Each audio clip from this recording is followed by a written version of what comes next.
obviously the rivalry game, it doesn't really need introduction, but how excited are you guys to play not only the rival but a top 25 team? Yeah, I think it's the next game. We're excited about playing a good team, a really good team. That's not to insinuate anyone that we have played is not good, but it's an in-state game. It's another. We're playing a mini ACC schedule on the side of what we got in the SEC. It's Clemson, so there's a lot of reasons to be excited. And you got a good team. They're not good because someone ranked them and they put a little number next to them. To the eyeball, they're good. They have good players. They do good things. They do winning things, and so it's a great opportunity for us. We're excited about it. A couple of those winning things, Zachary, outstanding defender, and Shefflin, one of those guys that just always seems to be, where he needs to be. How do you plan on trying to stop those two? Yes, we gotta just continue to get better at the things that we do. There's no secret sauce to getting those guys stopped. Chase Hunter's obviously a talented player, really aggressive. We have to compete. More than anything in this game, I think it comes down to that. I don't think you have a chance with them if you're not ready to compete. I also think if you're not ready to compete at the age of these guys, then what are we doing here? But I think you have to go outside and making it be really intentional about being ready to go out there and lace them up and be ready to scrap and claw and fight, because they're going to do the same thing. And then follow your principles and your rules that you've learned allow you to be successful. And then the final component of it all, you hope you play well also. You hope when you generate these shots that they go in. You hope that things that you see in passes that you try to make don't end up as turnovers. So there's a component also of playing well, but at the end of the day, I think that's actually amazingly enough down the list. Morris has been playing a lot more lately, been running the point a little bit in some smaller lineups. How pleased are you with his development as a sophomore, just to be able to just do more things for this team? Yeah, we were hoping that he would be able to play a bigger role for us. It's amazing what confidence will do for you. He's earned every second that he's gotten, just in terms of one, he learned how to allow the game to just play while he's in there. And I think he learned pretty quickly that he didn't have to make a bunch of shots or do a bunch of things offensively to find consistent minutes. And then while he earned those minutes, he did play well. He knows how to find situations that are good for him. He's been the beneficiary of some good ball movement and some good spacing and some good shots, and he's taken advantage by making those shots. But it's amazing what confidence will do for you. He's very confident right now. Had a tremendous practice today. He was actually portraying Chase Hunter and did a really good job. It was hard to stop Mo today. So it's really good to see a young guy develop. Coach, on Saturday, you said that you don't get frustrated if your team, if the other team is faster or stronger, but you get frustrated with the repeatable mistakes, specifically on the defensive end. Yeah. Can you go into specifics some of those things and how you guys have worked with that going into Clemson? Yeah, like if there's a let's say a ball screen coverage, and in this ball screen coverage, I'm encouraging the ball to go to the weak hand, let's say, and so that's the perimeter part of it. And then the big is anticipating that the guard is sending him to the weak hand, as an example. And then all of a sudden, the ball handler allows the guy to go to a strong hand. We're already set up for the other, and now we have to, on the fly, at full speed, make an adjustment.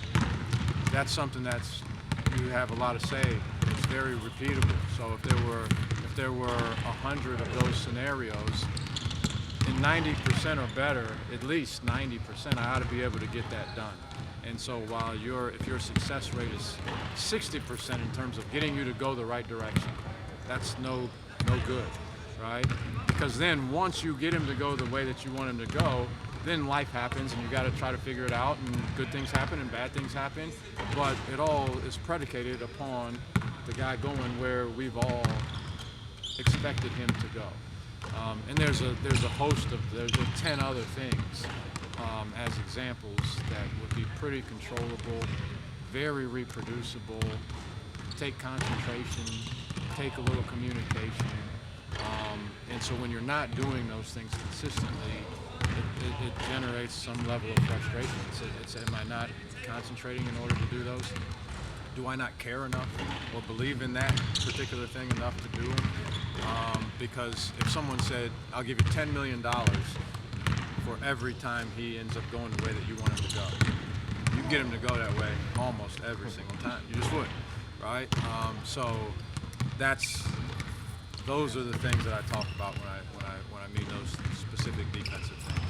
Lamont, I know that you and Brad are kind of hamstrung by what you can do with your schedules, but a lot of people ask, why don't they ever schedule this game when the kids are in school? But I mean, sometimes it just doesn't work out. So what do you think about that? Have you talked with Brad about maybe? I mean, we have done that. We did that last year, I think, right? It was early in the season, and so, you know, I don't get too much into the woods with that. It's like, sure, it would be nice.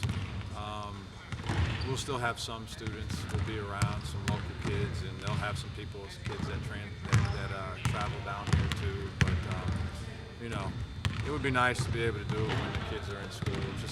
I think all the games are made more fun when you have not only a crowd, but a crowd that involves students. But you know, it's hard. You're playing more games in your league. I think they're playing 20 conference games now too. We've got 18. We've talked about going to 20 maybe one day. The more you start doing that, the MTEs, all that kind of stuff, you have less control over when some of these games. You got the SEC, ACC challenge. It gets harder and harder to find days that you can squeeze these games into. I think this is your third time facing Clemson. Describe your overall excitement just heading into yet another rivalry battle. Yeah, the games have been good. I mean, we won on a buzzer beater. 2 years ago in my first year, and then last year was another good game, a close game. They had a really good crowd there, so it's fun. It's always a rivalry game's always fun. It's always exciting. I'm looking forward to it. I think Brad and I tried to make a pact that the home team would always win. So it's held up to that. I don't know if he's going to hold up to his end of the bargain this year, but it'd be nice if he did. But in all seriousness, it'd be a fun game. It's always good when the teams are good. Also, last year I think we were both undefeated going into that game. This year they're ranked, and we played some really good teams. So it's a great opportunity for us and for them to go on the road against a good team. So really excited about it. I'm on very off topic here, but what's the best piece of legal advice you ever got from Benjamin, being a third-year law guy? I haven't gotten any yet. I haven't needed any, knock on wood. But it is funny, every now and then he'll throw out some legal jargon in the film room. Such as what? And the other guys, the guys don't know. Culpability. Culpability he threw out the other day. We were in there. And so it's a neat thing what he's doing. And he's got a lot of support for us. We've given we've had a lot of flexibility with his schedule in order to make it work for us. So he's a great kid too, great kid. Coach, correct me if I'm wrong, but it seems like you're very relaxed. It looks like the team's very relaxed. Rivalry game, but can you just talk about that perceived relaxation I see? Yeah, I mean, we try to, if you look at it, 2-3 years ago, my last year at Chattanooga, we led the nation in most road wins, true road games. We had the most wins in the nation. I think we had the most road wins in the league last year.